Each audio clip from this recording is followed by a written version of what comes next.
Silaw sa pera. Yan po ang ating pag-uusapan. Yan po ang maraming komento po ng netizens. So, ano nga ba ito? So, bago natin pagpatuloy ang ating paksa for today's video, kung bago ka pa lang sa aking channel, please subscribe po, like, and pakit na rin po natin guys ang notification bell upang ma-update po tayo tuwing ako pinag-upload patungkol sa Team Kalingap.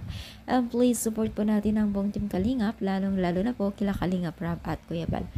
So, marami pong nag-aalala na tila ayaw na po nilang maranasan o ayaw na po nilang maulit muli ang nangyari po sa Team Kalingap. So, maalala po natin, no, yung isang beneficiaries po nila ay biglang umatras at bumigay dahil lamang po sa pera. So, means nasilaw po sa datong.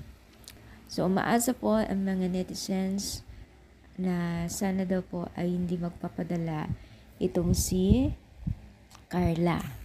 Yes, mga mima, si Carla, no? Kasi baka daw mamaya magpadala din daw, nako, laking dismayado daw. Pero tingin ko naman mga mima, no, nagkabahay na lahat-lahat. Di naman ganun si Carla. Bagkos nakipagtutulungan pa nga sa Team Kalingap. Yes, mga mi, kaya naman po mga mima, ay iwasan natin mag-isip. Kasi unang-una, nakitaan naman natin itong si Carla na talagang maayos siya, no? So, hindi naman siguro, no, malayo. Magkaiba po si Carla at yung dati. So, anong masasabi ninyo?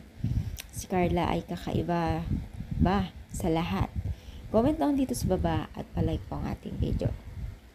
Thank you so much. More power and God bless po guys.